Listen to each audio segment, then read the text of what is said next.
27%, 28% 이렇게 되는데 현실적으로 우리나라가 제일 높고 그 다음에 이제 예전에 독일이나 일본도 24%, 25% 하던 게 지금은 20% 밑으로 다 떨어졌고요. 특히 이제 영국은 이게 8.8%가 있는데 지금 현재 7% 정도, 미국은 10% 정도 돼요. 나머지는 뭐예요, 그럼? 예? 나머지는 뭐예요? 나머지들도 우리처럼 27%뭐 이런 나라가 없어요. 20% 넘는 나라들. 예. 개조 비중 아니면 다른 나라 뭘 먹고 사는 거예요? 개조를 안 하면 영업 못 하는 것도 서비스. 스페인 같은 나라를 보면은요, 네. 스페인 나라는 우리나라하고 소득이 비스무리하게 보이는데 그 제조업 국가가 아니에요. 농업 기반이고 농업 기반. 도시화율도 상당히 많이 진행되어 있음에도 불구하고 GDP에서 차지하는 제조업 비중이 우리보다 훨씬 떨어져요. 20% 넘는 나라가 없어요.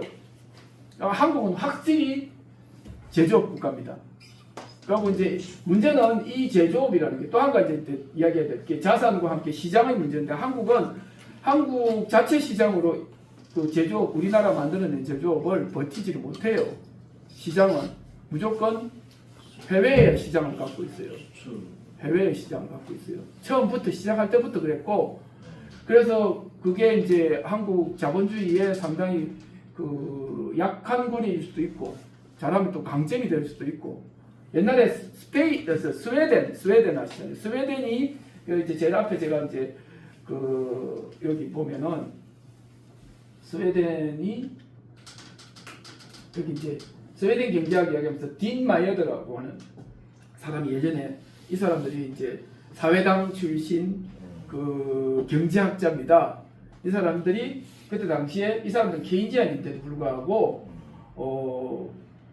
그 사회당을 위한 경제 이론을 내놨는데 그 사람들이 내놨던 이론 중에 하나가 그 스웨덴 내에 두 그룹의 자본가 그룹이 있었어요. 하나는 스웨덴 자체를 시장으로 삼아서 해먹자 하는 그룹과 그게 아니라 스웨덴 자체를 보고 시장을 해서는 안 되고 주로 이제 이쪽은 중공업 쪽, 앞에는 경공업 쪽. 근데 중공업 쪽 그룹이 그 유럽 전체를 놓고 시장을 놓고 제조업 기반들을 쌓아야 된다 했는데 이 그룹하고 그 흔히 말해서 노동자 그룹이 연합을 해서 집권을 합니다. 그래서 한번 집권해서 32년가를 쭉 집권을 해요. 그때 경제학 토대를 만들었다는 이 딘하고 마이어드라는 사람이에요. 이 사람들이 그냥 케이지안이라고 할 수 없는 게 이 사람은 그야말로 스웨덴식 경제학을 만들었던 사람이에요. 그게 이제 중요한 게 제가 여기서 이제 뭐 이런 이야기를 해놓은 게 원래 경제학이라는 게 특히 오늘날 경제학은 항상 경제학은 선진국 중에 선진국 미국 경제에만 관심이 있거든요. 그래서 지금은 경제학에서 제일 관심 있는 게 뭐 파생상품이라든지 그다음에 수학적 모델 만들어 갖고 통계학적 모델 만들어 갖고 주식이 어떻게 뛰고 뭐 파생상품이 어떻게 되고 옵션이 어떻게 되고 이런 걸 하거나 거시적인 부분에서 뭐 유동성 문제나 그런 것들만 관심이 있는데 제조업에 대한 관심이 없어진 거는 왜 없어졌냐면 옛날에 85년 이후에 미국의 산업 주도권이 사라졌거든요. 프라자 협정하면서 그때 확실히 독일하고 일본으로 넘어갔다 하는 걸 선언한 거예요. 그게 지금은 우크라이나 전쟁 나고 나서는 독일하고 일본에서부터 어디로 넘어갔냐 중국으로 넘어갔다가 선언이 된 거예요. 지금 상황이 그렇게 됐기 때문에 더욱이나 제조업에 대해서는 경제학에 관심이 없어요. 그리고 일자리 만들려면은 뭘 해야 된다? 3차 산업 서비스업을 해야 된다라고 주장을 해 얘들은. 우리나라는 전혀 안 맞죠. 우리나라는 죽었다 깨어나도 제조업 안 하면 안 돼요. 뿐만 아니라 사실 옛날에 일본하고 독일도 마찬가지고요. 미국만 서비스 이야기를 하는 거죠. 분석적으로 고찰을 해보면 경제학이라는 게 우리나라는 진짜로 산업진흥책이라는 것이 있어야 되는데 경제하는 사람이나 혹은 뭐 정치를 하는 사람이 관심이 없어요. 이런 부분에 대해서. 그 이야기를 하려고 했었는데 좀 다시 넘어가 볼게요. 그래서 결국은 그 우리나라가 선진국이 된 거는 제 결론에 의하면은 맞는데 명목 소득사거든 축적해서 볼 때는 자본 축적해서 볼 때는 선진국이라고 할 수 있는 수준에는 들어와 있는데 실질적으로 안에 들어가 보면 디테일이 이제 앞으로 이야기할 거예요. 디테일에 들어가 보면 상당히 약한 부분이 많다라는 걸 이제 앞으로 이야기해 줄 겁니다. 전체적으로 봐서는 소득과 축적으로 이야기를 하는데 이 부분에서는 선진국이 맞다. 그런데 요것만 갖고 되느냐? 찝찝한 부분들 있지 않습니까? 그 부분들을 앞으로 이제 이야기를 좀 해보겠습니다. 여기는 노동생산성과 명목소득인데 우리가 이제 얘기도 써놨지 않습니까? 노력 없이 얼떨결에 선진국이 되었나? 혹시 잘못하면 퇴행될 수도 있지 않는가? 이런 의구심 혹은 이게 어느 날 갑자기 됐으니까 행운 그리고 한편은 두려움 이런 것들이 있을 수 있는데 예를 들어서 다른 중진국가의 결정적인 차이가 있는가? 예를 들어서 비교를 할 때 특히 대만이나 멕시코나 뭐 이런 나라들하고 비교가 되는가? 그리고 정치는 영향력을 안 미치는가? 이런 게 이제 문제가 될 수 있고요.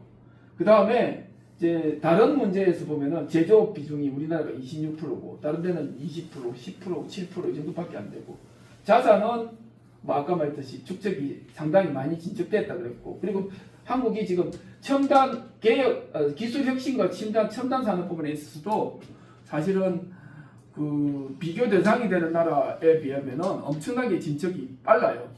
변화에 우리나라 자본주의의 특징이 변화에 잘 적응을 하는 스타일이고 그러다 보니까 여기까지는 문제가 없는데 한번 보자고요. 그 다음에 이것도 이제 아까 보셨던 내용이고요. 이것도 보셨던 내용이고 그럼 이제 과연 선진국이라는 거죠. 여기서부터 이제 문제점을 이야기를 하겠습니다. 케이스 스터디가 제가 구미공단 이야기인데 이거 이야기를 하면은 구미가 한 8만 2, 3천 명 노동자가 산업산단에 고용돼 있어요. 비슷한 규모의 그 도시로 치면 상당히 많은 인구입니다. 도시 지금 구미가 한 42만쯤 되거든요. 그 중에 그 산단에 고용돼 있는 인원만 8만이 넘어요. 옛날에는 한 10만까지 간 적도 있습니다. 근데 이제 여기에 8만 노동자가 3,000개 공장에 고용돼 있어요. 근데 3,000개 중에 4만 명이 30개 공장에 대기업에 고용돼 있어요. 반 뚝 달라갖고 큰 공장들 많아요. 그 뭐 LG 디스플레이, LG 그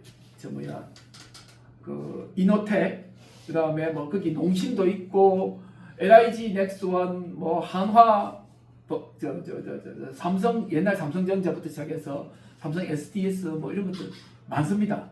엄청나게 많은데 30개에 4만 명이 고용돼 있어요. 그리고 나머지 100개에 10,000명이 고용돼 있어요. 그러면 여기까지 하면 5만 명이죠. 그렇죠. 그럼 몇 명 남았습니까? 3만 명 남았죠? 3만 명이 3,000개 기업에 취직해 있어요. 그럼 어떻게 됩니까?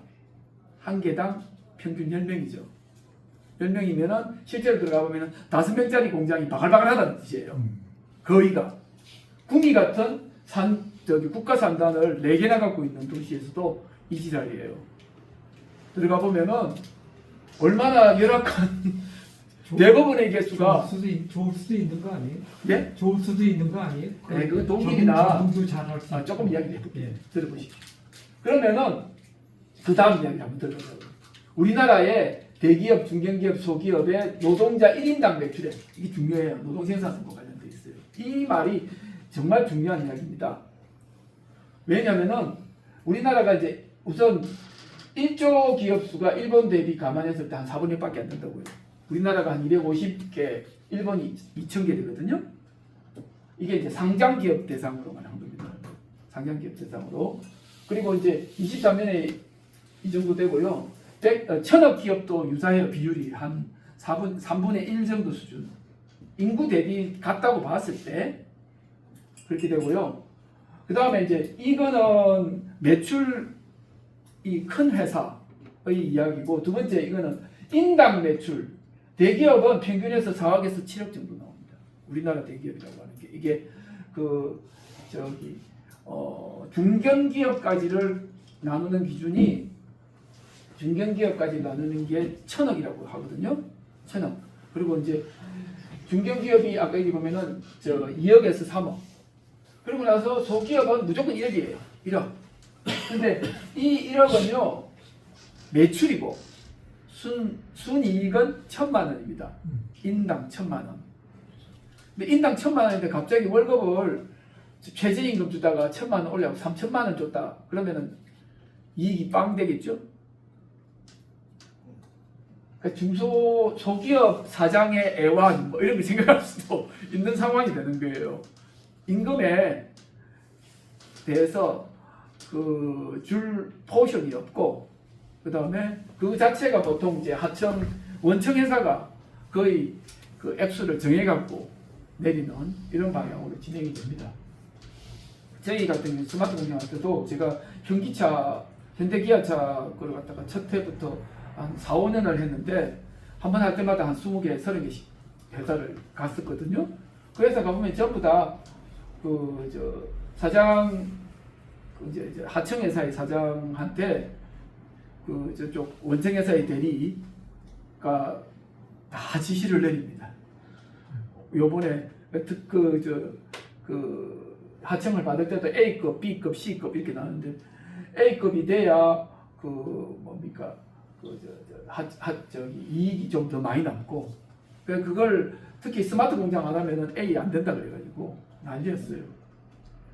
그래서 이 문제가 기업 크기의 분포하고 고용자 비율, 임금 분포 이런 것들이 지금 보시면은 고용자의 80%는 중소기업에 취업해 있거든요. 이 사람들은 전부 다 거의가 최저임금에 수렴해 있고 그러다 보니까 제조업에는 한국에 안 가려고 그러죠. 왜냐? 구미에 아까 이야기하다 말았는데 구미에 가면은 전에 말씀드렸지만 구미에 가면은 2개의 마이스터 고등학교가 있어요. 각각 한 120명, 150명 정도 한 해에 배출이 돼요. 그 중에 90%는 전부 다 서울로 수도권으로 올라버려요. 원래 만들 때 그걸 왜 만들었겠습니까? 구미 공단에 취직하라고 만든 거 아닙니까? 그렇잖아요. 근데 구미에는 10%만 취직해요. 안 가요. 좋은 회사도 있죠. 근데 이 4만 명을 고용하는 회사에 들어가는 게 10%고 나머지는 전부 다 수도권으로 날라요. 고용을 못해. 이런 회사는 안 가죠. 생각해보세요. 마이스터고 나왔는데 어떤 애가 10명짜리 회사에 들어가겠습니까? 어림도 없죠. 그 다음에 결국은 지속 가능한 노동시장이 되려면 좋은 일자리가 있어야 돼. 여기서 이야기하는 결론은 사실은 좋은 일자리가 없는 거예요. 청년 실업의 핵심 내용이 좋은 일자리가 우리나라가 아까 제가 그 유효 노동 그거 보여드렸죠. 여기 있었나? 요거 있었죠. 요게 1인당 유효 구인 배율이라는 게 좋은 일자리의 의미입니다. 바로 요게 일본하고 한국의 결정적인 차이를 보이는 부분이에요. 여기 이제 아베노믹스 하면서 이렇게 쫙 올라갔는데 뭐 좋은 점도 있어요. 그래서 우리나라가 결국은 애들이 250개 그 대기업 그 1조 원 회사 이런 회사에 다 목을 매달고 시험을 공시를 보고 뭐 또 보고 떨어져도 또 보고 그렇게 하는데 좀 비정상적이죠. 그리고 이제 거기에 이제 문제가 생기니까 외국인 노동자를 저 산업연수원 제도가 2006년도에 없어졌더라고요. 제가 찾아보니까 아직도 산업연수원 제도인 줄 알았더니만 그게 아니에요. 필요하면은 그 언제든지 그 외국인 노동자를 고용하겠다고 고용 허가제가 있어요. 그거에 의하면 언제든지 들어올 수 있게 돼 있어요. 그러다 보니까 지금 현재 공식적으로 130만, 현실적으로는 190만까지 보고 있어요. 외국인 노동자가. 그게 몇 프로가 되는 거예요? 10%가 넘죠. 10%가 넘죠. 그래서 산업 예비군을 무한 공급해 주는 거야. 이렇게 되면 이게 무한대로 공급해 주는 상황. 10%라는 말이 10%지. 노동시장 교란 정도가 아니에요. 이거는. 그래서 비정규직이 또 900만이죠. 특히 사내하청 이야기하니까 제가 그제 재선소 이야기가 얼마 전에 그 추정 60분에 나왔는데 거기 사내하청 하는 그 용접공 47건 먹은 사람이 막내래. 나머지는 다 외국인이래. 외국인이 많아서 횟집이 안 된대. 외국인들은 전부 다 경상도 말로 육고기 먹으러 간대. 애를 안 먹는데요.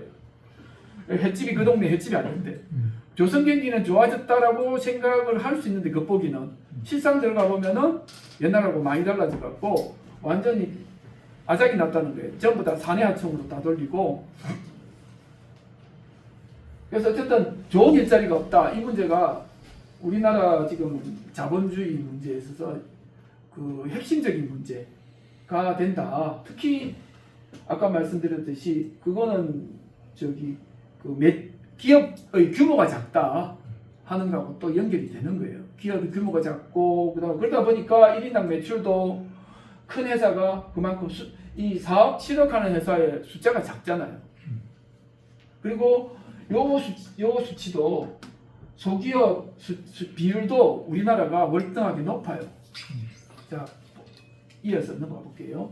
이게 이제 우리나라 체류 노동자 현재 그 5월 현재 작년 5월 현재 130만라고 이제 이 중에 체류 노동자의 250만 정도 된다 그러거든요. 체류인이 그 중에 130만이었는데 실제로는 130만이 턱이 없다. 190만까지 간다라고 말을 해요.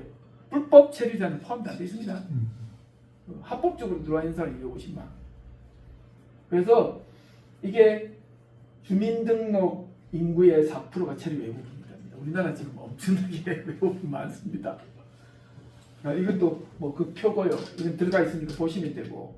자, 과연 선진국인가 중에 앞에 거는 노동생산성 이야기했어요. 그 부분은 노동생산성을 실질적으로 끌어올리는 문제에 있어서는 기업의 생산력이나 기업의 경쟁력을 높이는 거하고 그 무관하지가 않아요. 사실은 노동 쪽만 이야기할 게 아니라 기업 쪽도 함께 문제가 되는데 이건 또 좀 다른 이야기입니다. 똑같이 300만 원을 받았는데 그 중에 자기가 유용할 수 있는 돈이 200만 원이 되는 거하고 100만 원이 되는 거하고 하늘과 땅 차이 아닙니까? 바로 가처분 소득 이야기예요. 행복도와 가처분 소득에 대한 이야기인데 이 문제에 있어서 우리나라는 악화됐다고 볼 수 있어요. 보통 이야기할 때 우리나라가 80년대 말이 제일 잘 살았다는 이야기예요. 87년 이후에 노동자 생활이 제일 윤택했다고 말해요. 87년 말, 80년대 말, 90년대 초반, IMF 오기 전까지. 그러니까 어쨌든 그 전에는 고기를 잘 못 먹던 사람이 전부 다 삼겹살 바람이 불어갖고 뭐 어쨌든 지금보다 절대적인 수준에서는 못 살았지만 상대적으로는 훨씬 잘 살았었대요. 상대적으로. 아까 제가 뭐 소득표를 보여주지만 일본하고 비교를 했지만 일본에 실질적으로 5분의 1, 뭐 7분의 1밖에 못 살았지만 그래도 훨씬 잘 살았다예요. 여기서 핵심적인 문제 중에 여러 가지가 있어요. 주거비용, 교육비용, 노후준비 이런 것들이 다 가처분 소득과 연관이 되겠지만 현실적으로 제일 큰 문제는 솔직히 말하면 의식주 질 중에서 주거비용이에요. 우리나라 주거비용은 젊은 애들이 완전히 포기를 해서 헬조선 이야기를 할 때 포기를 하고 그거는 부모가 해주는 거다 라고 이야기하잖아요. 근데 이 문제는 사실은 생각보다 해결할 수 있는 방법이 없는 건 아니고 저도 이제 청년주택 이야기를 하지만 방법이 있다고 생각을 해요. 그래서 어쨌든 이 문제가 우리나라가 솔직히 유럽 방향으로 흘러가는 복지국가 이런 털로 가는 게 아니라 미국과 같은 갱스터 자본주의 이 수준으로 치닫고 있기 때문에 똑같은 걸 하더라도요. 우리나라 같은 경우는 의료보험을 해도 일본에 비하면은 우리가 50 자보다 50이잖아요. 일본은 자보다 30이거든요. 그러니까 노인이 되면은 그 일본은 자보다 10%예요. 우리가 상당히 세죠. 우리나라는 노인이 된다고 해서 자부담 없는 것도 아니잖아요. 미국은 노인이 되면 자부담이 없거든요. 의료보험이. 그런 거 비하면은 우리나라 복지 노인 빈곤 문제가 뭐 40% 60%가 빈곤이라고 그러는데 청년 실업이 23%고 뭐 상당히 불안한 선진국, 불안한 상황입니다.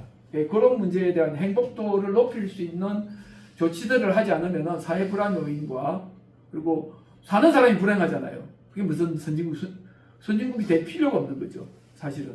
그래서 이 부분을 다시 한번. 그래서 이거는 이제 우리나라에 나타나고 있는 여러 가지 문제들을 대충 나열을 했어요. 위기 상황이라는 게. 청년 실업에 대한 해결책이 있는가? 청년 실업이 예를 들어서 23%, 비정규직이 900만. 비정규직은 참 비정규직 이꼴 최저임금 아닙니까? 완전히 불행 그 자체입니다. 살아가는 그 자체가. 그 다음에 취업자가 그 사람들도 최저임금이지만 80%가 취업해 있어요. 그 안에. 그렇다 해도 현실적으로 대기업 그리고 떵떵거리고 300만 원에서 그러니까 가처분 소득 300만 원 이상 받는 친구들이 한 20%밖에 안 된다는 뜻이에요. 현실적으로. 그리고 뭐 다음에서 저출산 문제니 소상인 문제 같은 경우는 지금 현재 경기와 연결되어 요즘에 특히 이제 최근 5년 사이에 폭발적으로 문제가 되고 있는 부분입니다. 여기 이제 상가 공실률이 이렇게 엄청난 수준으로 이게 1, 2% 이렇게 돼야 될 것들이 뭐 이 정도 수준 되면은요 이 완전 아마겟돈입니다. 사실은 엄청나게 크고요. 이 부분에 대해서 정치적 쪽에서는 대책이 없는 것도 문제예요. 대책이 없는 상황이에요. 주택 부족, 주택 문제는 저희가 이제 협동조합 공부하면서 협동조합 주택 이야기하면서 처음 배운 게 그 기준 수치를 좀 바꿔야 된다라는 걸 배웠어요. 뭔 소리냐면은 가구당 주택 보급률을 이야기하지 말고 인구 1000명당 주택 보급률을 이야기해야 된다. 상당히 중요한 개념이에요. 인구 1000명당 주택 보급률은 우리나라 같이 1인 가구가 많은 나라에는 무조건 그게 적용해야 돼요. 옛날에 1인 가구를 이야기할 때는 4인 가족 뭐 이런 식으로 이야기됐기 때문에 주민등록을 이야기했기 때문에 유의미한 거는 그게 그야말로 80년대나 유의미하지 오늘날에서는 그게 유의미하지 않아요. 그래서 인구 1000명당 주택 이야기를 하면은 우리나라가 한 360 정도밖에 안 돼요. OECD 기준이 한 450 정도 돼요. 그러니까 100이 차이가 10분의 1이 차이가 나요.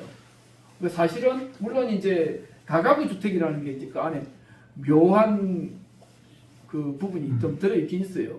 근데 그걸 예를 들어서 한 3평짜리 뭐 4평짜리 이런 집이라고 봐야 되느냐? 그게 주거의 그 기준이 될 수 있느냐 하는 게 문제가 있긴 한데 그렇게 따져도 어쨌든 우리가 기본적으로 공급 부족 상황이다라고 볼 수 있는 거라는 겁니다. 이게 이제 앞에 나중에 이야기할 건데 주택 문제에 대해서는 한 번 더 이야기해 볼게요. 그 다음에 연금 문제 플러스 복지 수준에서 우리나라 의료, 우리나라 아동 문제, 우리나라 노인, 장애인 이런 부분에 대해서 차이가 많고요. 그리고 이제 요 부분에 대한 것들은 일반 나열을 해놓은 거고 뒤에 이제 답을 다시 제시를 하겠습니다. 그 경제 문제의 근간이라는 어쨌든 앞에 말했던 거 요 두 가지 이야기를 드렸고요. 자 그러면은 요거는 이제 참조를 하시고요. 우리나라 교육비도 보면은 대학교 가면은 갑자기 차이가 많이 납니다. 이게 OECD 평균하고 비교를 한 거거든요. 그래서 대학 하나 보내려고 그러면 자기 돈 들여갖고 애들이 지방에서 올라오면은 한 해에 2천만 원 정도 깨지잖아요. 왜냐면 학비만 해도 한 학기에 500만 원이니까 1년에 1,000만 원이죠. 그래서 애들이 대부분 한 해 다니고 한 해 휴학하고 이런 것들 반복듯이 한다 그러는데 그 대학 가는 비율은 우리나라가 세계에서 제일 높고 근데 이걸 누가 그렇게 하기를 대학을 안 가고 고졸이 행복한 사회를 만들자라고 이야기하는 사람이 있는데 이걸 보면 그런 소리 하면 안 돼요. 대졸자와 고졸자 임금 격차를 줄여놓지 않은 한은 그런 소리를 하면은 나쁜 소리인 거예요. 이걸 줄여놓고 그렇게 해라 라고 말해야 되고 그리고 또 한편 여기는 대졸자가 4년제 대졸자를 말하는 거지 전문대학을 이야기하는 건 아니거든요. 전문대학을 포함하면은 전문대학에 전부 다 가도록 이렇게 유도를 하면 될 거고요. 자 넘어가겠습니다. 이제 여기서부터 뭐 요거는 뭐 제가 굳이 이야기를 할 필요는 없으니까 뭐 예를 들면 이전에 정부들이 소득주도 성장이니 기본소득이니 뭐 이런 이야기를 하는데 이런 그 일개 정책으로 우리나라를 바꿀 수 있는 우리나라 경제의 토대 자체를 바꿀 수 있는 이런 건 안 돼요. 그런 식으로 해갖고는 절대 안 되고 근본적인 문제보다 핵심적인 문제를 다뤄야 된다 하는 거고요. 죄송합니다. 핵심적인 문제를 도저히 파악을 못 하겠는데. 계속 이야기해 볼게요. 예. 자 해결 방안 해결 방안은 우리나라 경제의 핵심 문제가 노동 생산성과 가처분 소득이다라고 보고 있어요. 저는요. 그래서 기타 문제에 대한 거는 이제 뭐 현안들을 그러니까 노동 생산이라는 생산성을 올린다는 것 자체가 발전하고 연결이 돼 있어요. 그 자체가 올라가면은 결국은 산업 경쟁력이 올라가고, 그리고 아까 말했던 노동 생산성이란 결국은 1인당 매출이 올라가는 게 1인당 일자리가 줄잖아요. 그러니까 그거까지 포함해서. 너무 그거까지 복잡한 포함해서. 문제가 될 것 같아요. 그러니까 그게 아까 기업의 규모를 키워야 된다고 이야기했잖아요. 좋은 일자리를 많이 만들면서 그리고 예를 들어서 그 80%를 차지하고 있던 소기업이 위로 쪼르르 올라와서 일조 기업이 더 많이 늘어나고, 그 다음에 이 비율이요, 임금의 비율도 100대 70대 30이라고 말씀드렸잖아. 그러니까 일본 같은 데 가면 30이 없어요. 동일 노동 동일 임금을 하려면은 이제 많은 나라에서 동일 노동 동일 임금을 해요. 특히 일본이 이제 얼마 전에 아베노믹스 할 때 아베노믹스의 내용 중에 하나가 동일 노동 동일 임금이 있었어요. 그 사람들이 잘 모르는데, 그래서 그 행정 지도를 하거나 해서 그 소기업들도 70 내지 80% 대기업 대비해서 80%의 수준으로, 그러니까 전 사회적으로 임금 수준을 유사하게 비슷하게 만들어놨어요. 우리처럼 30이 없다는 거예요. 100대 70, 100대 80의 수준으로 존재하면은 그만큼 또 노동 생산성이 올라가야만 가능해요.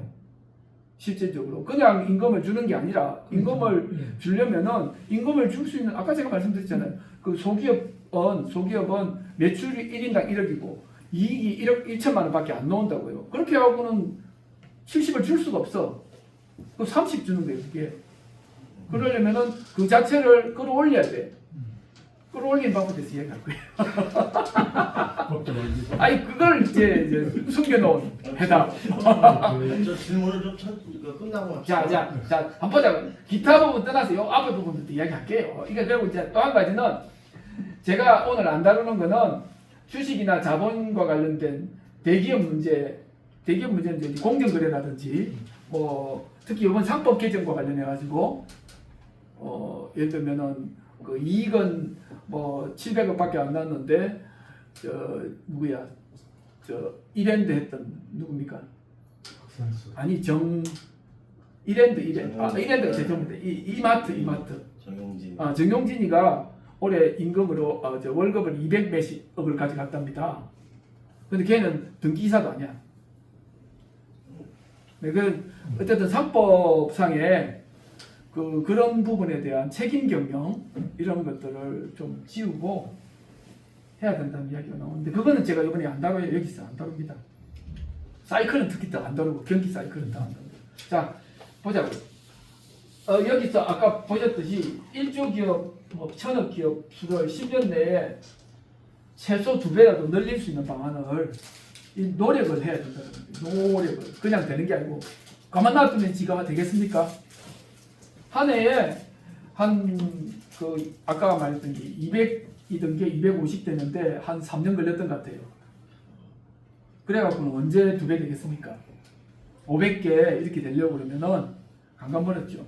그 다음에 장기적으로 요걸 갖다가 아까도 이제 10대 7대 3, 100대 70대 30의 그 임금 분포, 이게 10대 7 혹은 10대 8의 비율이 동일 노동 동일 임금 체제가 되려고 하면은 어떤 노력을 해야 될까? 이거 노력 없이 그냥 되는 것도 아니거든요. 이것도 정말 노력을 해야 돼요.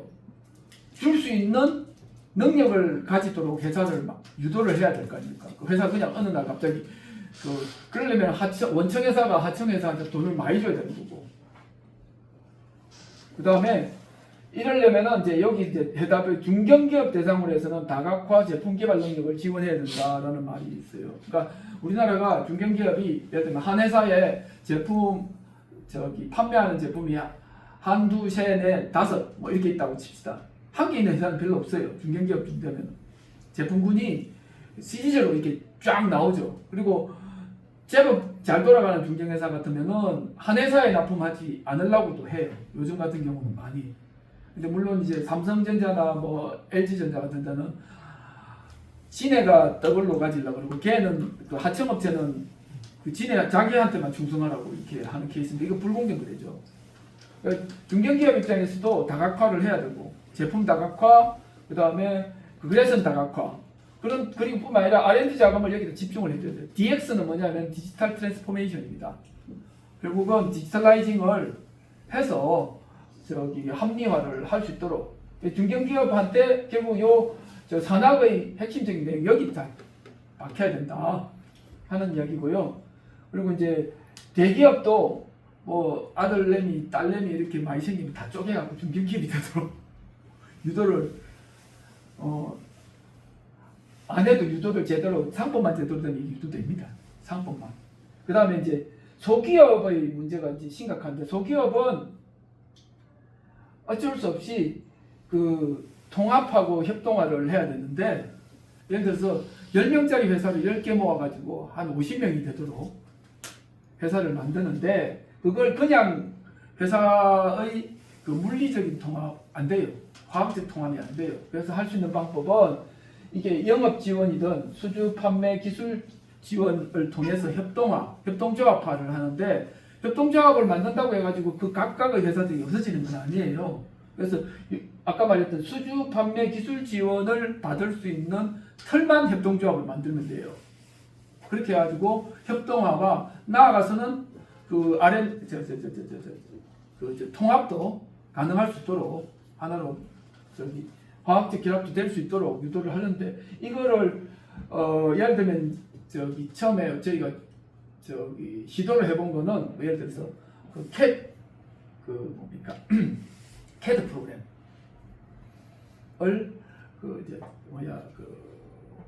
금형공장 협동조합에 금형 설계 프로그램을 국가에서 사주면서 나눠서 써라 같이 모임돼서 그래서 10군데를 모아서 이렇게 집단화를 해봤는데 그것만 갖고는 안 돼요. 제일 원하는 게 수주와 판매거든요. 실질적으로 이 부분에 대한 것들을 지원을 직접적으로 해줘야만 이게 가능합니다.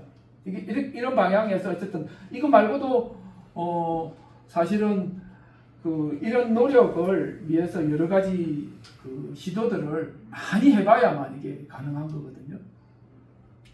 그 다음에 요거는 뭐 읽어보십시오. 우리나라 보면 대기업에 종사하는 사람이 900만. 이게 이제 기초적인 수치예요. 이런 수치들이 상당히 중요합니다. 대충 그러니까 예를 들어서 내 아들이 대기업 취직했다. 그럼 900만 중에 한 명인 거예요. 이거는 올해 한 해 뽑는 사람을 말하는 게 아니고 전체가 그러니까 우리나라 예를 들어 여기 보면은 그러니까 경제활동 인구가 2,400만이 되거든요. 그 중에 2,500만이가 된다. 어쨌든 그 중에 900만이니까 적은 건 아니에요. 그리고 나머지 1,950만이 1,850만, 1,900만이 그 중소기업에 돼 있고요. 그리고 매출도 여기 이제 쭉 나와 있습니다. 이런 것들을 보시고 매출은 대기업이 63%, 그 다음에 중소기업이 44%. 이게 80%가 여기 고용돼 있는데 매출은 44%라는 거예요. 여기 표도 이렇게 나와 있죠. 여기는 보면은 이익이에요. 대기업은 종사자당 9천만 원, 중견기업은 3천만 원, 소기업은 1,000만 원. 비율이 제가 말씀드렸던 10대 7대 3하고 연결이 돼요. 현실적으로 여기는 이익이지만 매출이 제일 비슷하고요. 그 다음에 이제 노동생산성 2입니다. 취약노동에 대한 문제를 또 안 볼 수가 없어요. 우리나라에서 제일 취약 문제가 그 비숙련인 노동에 대한 문제. 그리고 특히 아랫지방에 가면 사내하청이 엄청나게 난립니다. 사내하청 뭔가 아시죠? 사내하청은 뭐냐면은 회사에서 선반을 한 대 빌려줘요.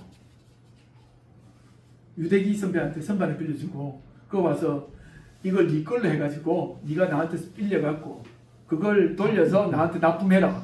그 물량은 내가 주고 저는 이제 원청이고 사내하청한테 물량은 내가 주고 그러니까 물량이 떨어지면 니한테 줄 게 없어. 물량이 많을 때는 하루에 16시간 뛰어. 16시간 그 한대로 원래는 8시간밖에 안 뛸 걸 16시간 뛰다가 없으면 잘라버려. 그게 사내하청이에요. 유연성 만빵이죠. 자본주의적 유연성. 근데 그게 뭐냐? 노동시장을 교란하는 거죠. 공정거래에 어긋나죠. 뿐만 아니라 근기법에도 위반되고 근로기준에도 그렇게 하면 안 돼요. 뿐만 아니라 그걸 법으로 막아야 돼. 예를 들어서 여기 이제 그런 이야기 안 나와 있나? 우버 같은 경우 있잖아요. 똑같이 우버 유럽에 가면은 그게 우버를 노동자라고 봐요. 우리나라는 우버 자체가 정착이 안 됐지만 그 비슷한 케이스가 뭐냐? 배민 배달하는 사람, 쿠팡 배달하는 사람. 이 사람 우리나라 소상인 혹은 자영업자로 보거든요. 근데 자영업자 아니에요. 그건 노동자예요. 그게 생산 수단으로 볼 수 없다는 거야. 자동차 한 대를 네 이름을 갖고 왔다고 해서 그걸 생산 수단으로 볼 거냐, 자본 투하한 자본으로 볼 거냐. 심지어는 제가 이제 다음번에 나올 건데 소상인 이야기할 때 나올 건데 일본에 가면 일본 프랜차이즈 개수가 한 6만 개 돼요. 거기 사장을 점주를 뭘로 보냐 노동자로 봐 일본에서는. 그러니까 개수가 제한이 되죠. 무슨 소리인지 알겠습니까? 우리나라 뒤에 나올 건데 우리나라가 5만 몇천 개고 일본이 6만 개야.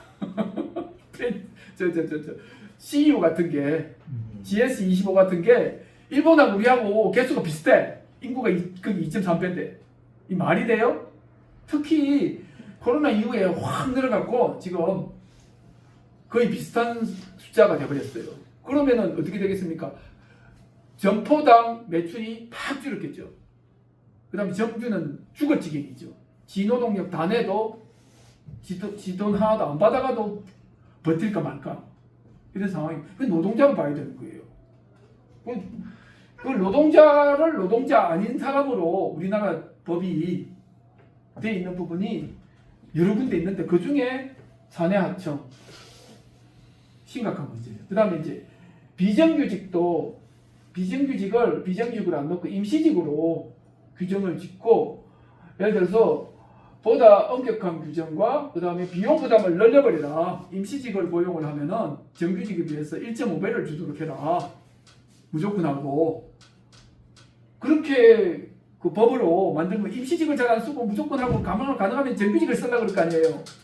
그리고 독일에서 보면 됐습니다. 예, 맞아요. 그게 제가 뺏겨온 거예요. 그렇죠. 이게 이런 방향으로 법을 만들어야 되는 거예요.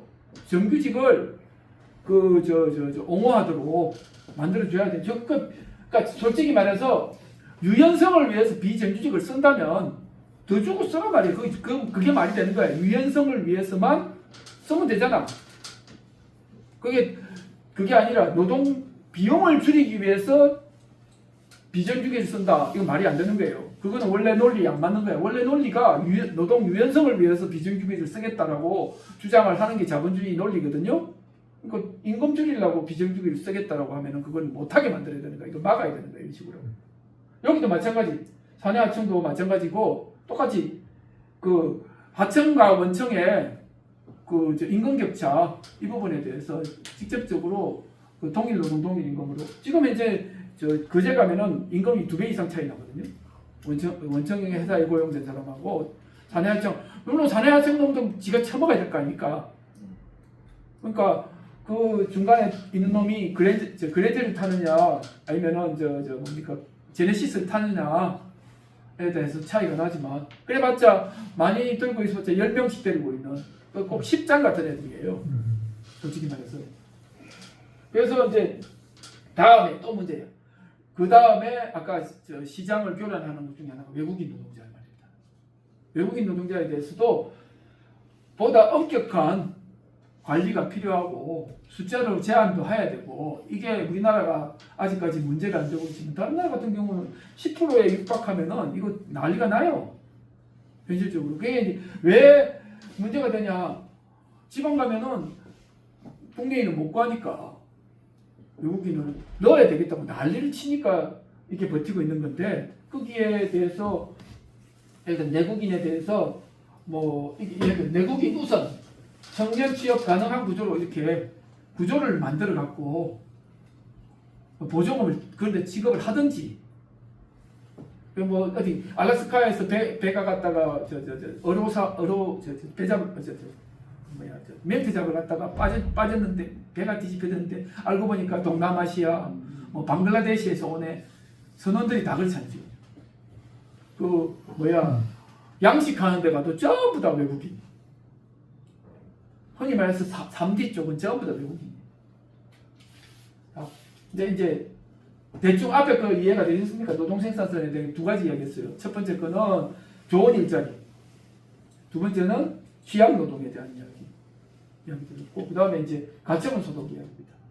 그러니까 이제 가처분 소득에 있어서 주택 문제에 대한 기본적인 접근의 원칙이 이걸 두 개 구분하자는 거예요. 자산으로서의 주택과 거주 수단으로서의 주택을 구분해야 된다는 거예요. 자산으로서의 주택은 뭐 강남 주택을 가지고 우리가 왈가왈부 할 필요가 없다예요. 지네끼리 자기들 잘 살아라고. 사이즈도 다르다 이거예요. 거주만을 위한 주택이면 1인 주택 2구, 3구, 4구 요 수준으로 만들고 이런 걸 갖다가 하이라이즈로 용적률 왕창 줘가지고 짓게 하고 그러면은 원가 자체가 싸지죠. 2구, 3구, 4구 원가가 싸지고 땅에다 특히 서울에서는 땅에 대한 부담 안 가지고 2구, 3구, 4구를 지어서 하면은 건축비밖에 안 든다면 충분히 건축비 플러스 알파를 해갖고 그 임대료를 책정하면은 우리나라 공공주택 죽었다 깨는 10%안 되거든 현재요. 이런저런 핑계를 해가지고 계속 왜냐면은 현재 공공주택은 세금이 나가는 구조예요. 근데 거기에 충당되는 세금 이상의 부분을 그 LH나 이런 그 공공기관에서 부담을 안 하려고 하기 때문에 10% 선에서 계속 왔다 갔다 해요. 10%를 안 넘습니다. 9점 몇 %에서 계속 돌고 있어요. 그리고 10년 뒤에 팔아갖고 또 돈 챙기고 또 짓고 또 팔고 또 짓고 또 팔고 해요. 근데 이제 그걸 아까 말씀드렸다시피 인구 1000명당 450, 400 이 수준으로 올리려면은 왕창 늘려야 돼. 이 수준을. 그래야지 예를 들어서 한 달에 내가 지금 최저임금으로 200만 원을 받는다. 그 중에 50만 원이 주급이다. 그럼 살만한다는 거죠. 둘이서 살면. 그 다음에 많이 들어가는 돈이 물가 중에서 식대에 대한 거는 뭐 참 이야기가 좀 복잡해지는데 생산자가 스스로 각 시장을 조절할 수 있도록 하자. 얼마 전에 그 평택 김건희가 헤쳐먹은 그 관세 포탈 고춧가루 수입. 고춧가루나 예를 들면은 심지어 돼지고기나 아니면 뭐 소고기 수입이든 뭐 어쨌든 수입해오는 거에 대해서는 생산자가 수입에 대해서 컨트롤하고 물량에 대해서 컨트롤할 수 있도록 줘가지고 현재 가격하고 두 개를 맞춰 나갈 수 있도록 이렇게 해야지 그거 갖고 갑자기 김건희 같은 애가 1년에 5천원씩 떼먹으면 안 된다는 거지요. 그 다음에 의료는 이게 너무 긴 이야기니까 나중에 뭐 그냥 보시고 교육에 대한 이야기는 하겠습니다. 교육에 대한 이야기는 지방 국립대를 통폐합해가지고 무조건 무상화하자. 전문대도 무상화하고 공대 중심으로 편성을 하고 일단 그 서울에 있는 사립대학한테는 보조금을 지불 안 하면 돼요. 이 돈을 쓰는데 비용이 서울에 있는 그 사립학교에 주는 그러니까 서울에 있는 사립학교라는 게 서울에 있는 모든 대학이에요. 서울대학을 포함해서 서울대학도 국립재단이기 때문에 그 국립대학이 아니에요. 포함해서 그 보조금을 지급하지 않으면은 지금 연 1,000만 원인 게 2,000만 원으로 늘어나요. 학비를 2,000만 원 받아야 돼. 최소. 그럼 2,000만 원 내고 가라야. 네 돈으로. 지방은 국립대학 무조건 공짜로 빵으로 해주겠다. 야. 그 돈을 안 주고. 보조금을 아무 데나 주지 말고 의미 있는 데다가 몰아서 줘. 그러면 교육 문제 해결돼요. 솔직히 많은 부분에. 그리고 대학 들어가기가 그러니까 국립대학 중심으로 해갖고 학사 관리를 졸업이 어려운 상황으로 바꾸면 돼. 입시는 쉽게 하고. 그러면은 다른 나라처럼 딴 데도 다 그러시지 않습니까? 선진국이라는 데는 다 그래. 내가 살던 캐나다는 더 해. 들어가기 쉬운데 특히 토론토 대학 같은 경우는요 4년 안에 졸업하는 경우가 25%밖에 안 돼. 어쨌든 졸업을 어렵게 만들면 아 죄송합니다. 이게 앞이 회해졌네. 졸업을 그렇게 하면은 대학을 아까 말했듯이 70% 가려고 안 해요. 대학이 우리나라 비정상적으로 많이 가는 거야. 그래서 때려 취직을 위해서 캐나다 같은 경우는 전문대를 다시 많이 가요. 특히 문과 쪽은 대책이 없어요. 예. 그래서 우리도 이제 지방공립대를 만들면 공대 중심으로 재편을 하고 여기는 의대 넣지 말고 의대는 똑같이 사립대학처럼 저거 알아서 지돈 내고 다니라고 하면 되고요. 그 다음에 뭐 이거는 뭐 이렇게 다른 이야기는 다들 알아서 생각하시고 특히 이제 교육에 대한 이야기. 그리고 이제 요 문제는 어쨌든 가처분 소득을 정대시킬 수 있는 방안 중에 제일 큰 거는 솔직히 주택이고요. 주택이 워낙 크고 그 다음에는 제가 말씀드렸던 게 그 뭐 농수산 가격이니 의료니 특히 의료 중에서도 아동 의료는 다른 나라 가보면은 칠드런 호스피탈이라고 다 공짜예요. 24시간 오픈하고 그런 나라들이 대부분 캐나다도 그렇고 미국에도 칠드런 호스피탈이 있는 걸로 알고 있어요. 그리고 모든 과를 다 해요. 그리고 우리나라 노후 서비스를 위한 집합시설이 너무 보조금이 안 들어오고 있어서 상당히 힘든데 여기도 좀 저렴하고 합리적인 가격으로 서비스를 낼 수 있도록. 그러니까 이 내용은 실질적인 복지를 해갖고 돈이 좀 적게 들어가게 가처분 소득을 높일 수 있는 방안 이런 것들을 평소에 고민 좀 해야 된다. 정부가 하는 일이 그런 일이다 하는 걸 얘기하고 있습니다. 자, 그 다음에 이제 소소한 문제, 소상인 자영업자 문제 상당히 심각하거든요. 우리나라 자영업자 비중력이 나와 있죠. 우리나라 몇 %입니까? 25%. 일본 얼마? 10%. 미국 6%예요. 비정상적으로 우리나라 자영업자가 많아요. 김대중 시절에 IMF 터지고 나서 개나소나 이제 해서 잘리고 나서 뭐 치킨 가게 세우고 뭐 이렇게 많이 했는데 그때야 그게 먹혔지만 이게 실제적으로 지금 현재 엄청난 사회 불안 요인이 되고 있어요. 그리고 특히 이제 소상인을 노동자화해야 될 부분이 많다라는 거죠. 아까 그 배달 노동자, 프랜차이즈 점주 이런 것뿐만 아니라 유럽에 가면은 아까 그 우버를 노동자라고 하는데 배민이나 쿠팡은 자영업자로 되어 있다고 해요. 그 다음에 일단 자영업자가 500만이라는 건 경제인구의 20%예요. 이건 비정상이죠. 한마디로. 그리고 이걸 보면 더 황당합니다. 아까 제가 말씀드렸던 거잖아요. 편의점 점수가 우리나라가 5만 5천 개, 일본이 6만 개, 빵집이 4,500개. 빵집은 일본보다 많아요. 관리가 필요하죠. 개나 소나 지으면은 만들면은 다 망해요. 같이 공멸이야. 근데 그걸 자본주의 시장에 따라서 마음대로 하게 하자? 이거는 자유 경쟁이 아니에요. 처음부터 점주는 불리해요. 소상인이라고 나서는 사람들 무조건 불리해. 이거를 규정적으로 아까 말했듯이 소상인이 노동자와 결국은 점주가 노동자다라고 하면은 어떤 일이냐 다 직영이 돼. 그럼 편의점 개수가 자기 매출에 따라서 프랜차이즈 본사의 그 이익이 결정이 나기 때문에 많이 못 만들어요. 그래서 옛날에는 우리 그런 게 있잖아요. 500m 안에 뭐 한 개 뭐 이런 이야기. 그게 안 지키기 시작한 게 이렇게 되면서 안 지키진 거예요. 그걸 지키라고 말할 필요도 없이 아까 말했듯이 점주가 고용인으로 바뀌는 순간 알아서 자율적으로 지키게 돼 있어요. 왜 지키냐? 매출이 그리고 또는 이익이 결판이 나기 때문에 너무 많아. 말도 안 되게 많아. 지금 반으로 줄여야 되는 상황이에요. 그 상가가 지금 너무 많거든요. 지금 뭐 우리 주상복합 요번에 다들 주상복합들 지었다가 건설에서 다 망하고 있죠. 태영부터 롯데 이런 것들이 대부분 주상복합에 묶였거든요. 주상복합은 현재 그 분양된 것도 중도금 안 내고 포기한 데들이 버글버글 많아요. 그만큼 너무 많이 지었는데 그럼 이걸 어떤 식으로 해결할 건가? 관리 안 하니까 그러는데 시장대 단위로 무조건 세금 들어온다고 무조건 다 분양하게 해줬는데 특히 주상복합뿐만 아니라 지산, 지식산업센터 뭐 이런 것도 다 문제. 그 다음에 또 보면 웃긴 게 그 생활 숙박시설 뭐 이런 것도 우죽죽 오픈해주고 그렇게 해가지고 어떤 일이 벌어질까에 대해서 대책 없이 그냥 돈 들어온다고. 지방에 가면은요, 심지어는 농공공단을 그렇게 많이 지었어. 분양이 안 돼가지고 텅텅 비었어. 그것도 문제죠. 예전에 창업창직하라고 하는데 이런 분위기에서 창업창직하면 안 되겠죠.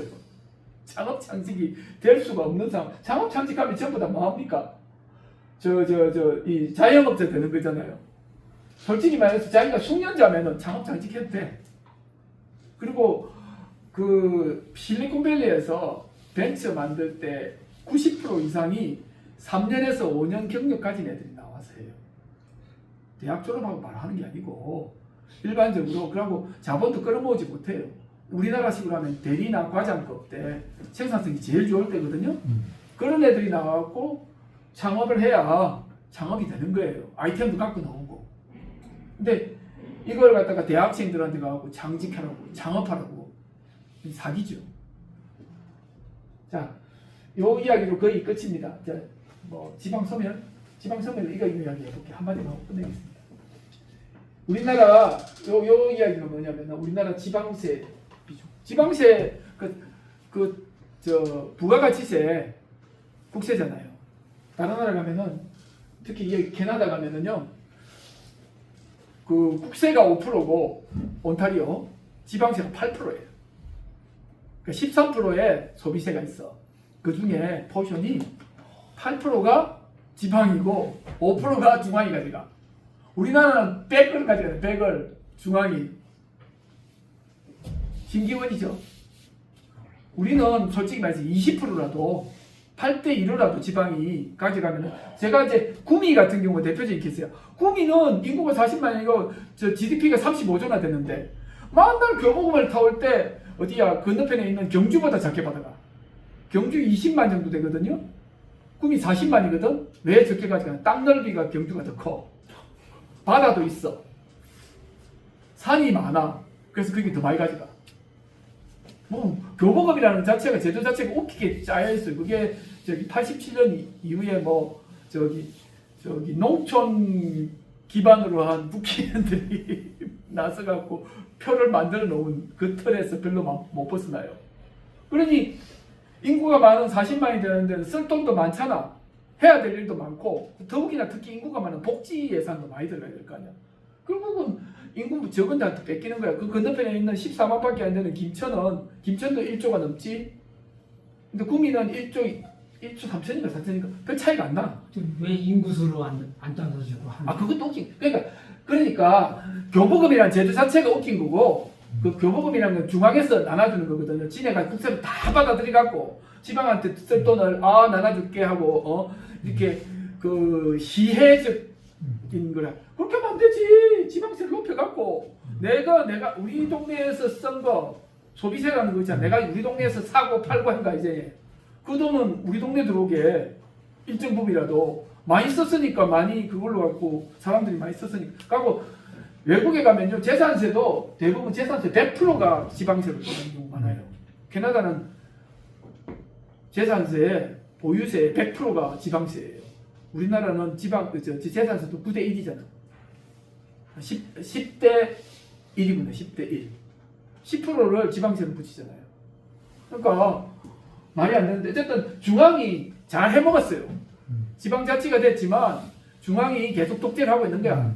예전 군사 독재하여서 자본주의 시대가 되기 전에 상황을 계속 유지를 하고 있는데 이 부분에 지방 소멸과 관련해서는 지방의 권리예요.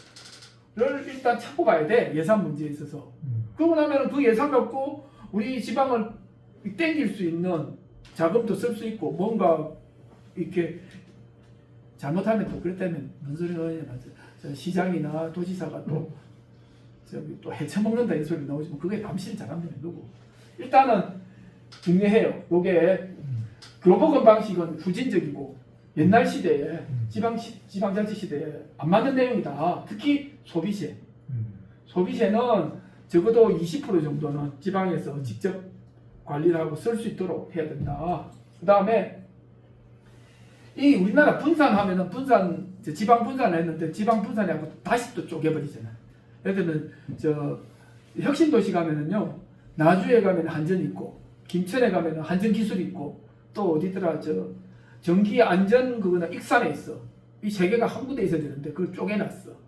지방을 내리면 왜 쪼개? 지방이 내려가서도 어떤 그 다축이라는 의미에서 집중을 시켜야 되는데, 그 수도권과 경쟁할 수 있는 뭔가의 포지션이 한 군데 몰려 있어야 되는데 그걸 다 쪼개버려요. 지방이 내려가면. 그뿐만 아니라 기존 도심하고 떨어져 갖고 있는 데다가 채워가지고 토건적만 해쳐먹게 해놨어.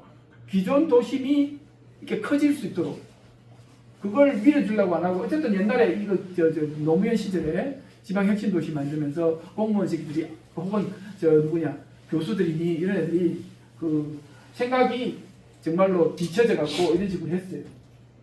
그리고 이런 걸 좀 하라. 과감한 지방 이전을 좀 해보자. 국회를 공주로 아니면 세종으로, 그 다음에 대법원을 대구로. 대법원이 가면요 한 50만이 가요.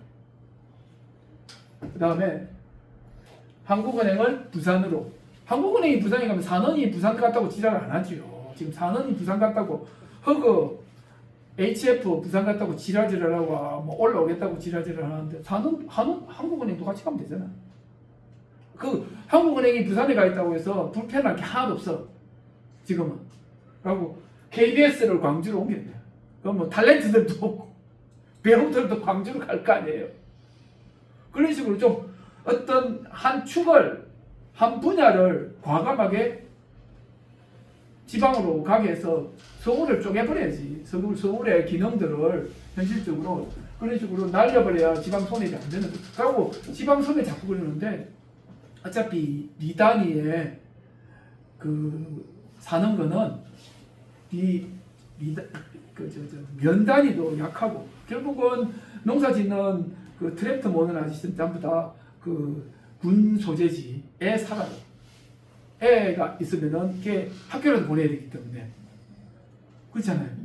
중학교라도 보내려면은 면 단위로 가야 돼. 왜냐면은 군 소재지로 가야 돼. 군청이 있는 소재지로. 안 그러면은 학교가 없어요. 그리고 뭐 극장도 없고 문화적인 뭐 이런 걸 떠나갖고 병원도 없고, 그래서 그런 것들은 집중화돼야 돼.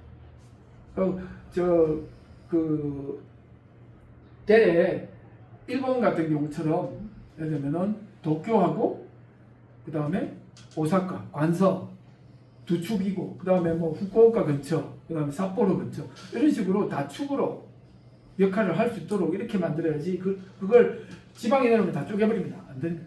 그러니까 지방 소멸은 보면은 어쨌든 이런 문제에 있어서 분산과 집중 문제를 정확히 해가지고 좀 제대로 진행을 하면은 방법이 있다라고 생각이 들고요. 그리고 이제 결국은 이제 이 부분도 문제가 됩니다. 산업진흥정책 같은 경우, 이게 이제 아마 끝일 겁니다. 산업진흥정책 같은 경우는 아까 말씀드렸던 시대의 그 추세가 디지털 트랜스포메이션, AI는 좀 뻥이고 디지털 트랜스포메이션, 디지털라이징이라고 해요. 디지털라이징을 그 중심으로 하되, 이 디지털라이징이 새로운 수요를 만드는 건 아닙니다. 대부분은 코스트 절감하는 방향으로 가요. 코스트 절감 방향으로. 근데 코스트 절감 안 할 수가 없죠. 특히 우리나라는 아까 말했듯이 노동 생산성 올리기 위해서는 코스트 절감 방향으로 갑니다. 그리고 보조금 정책보다는 아까 말씀드렸듯이 기술 지원, 제품 개발, 그 다음에 영업 지원, 이런 식으로 좀 더 중소기업의 경쟁력을 직접적으로 지원할 수 있는 이런 방향으로 가야 된다 하는 거고요. 마지막은 뭐 이거는 이제 끝났고, 여기에 대한 거는 그냥 뭐 좀 설명이 아니고요. 그리고 요 뒤에 표가 우리나라 재밌는 게 우리나라 제조업 근로자의 평균 연령이 나와 있어요. 재밌습니다.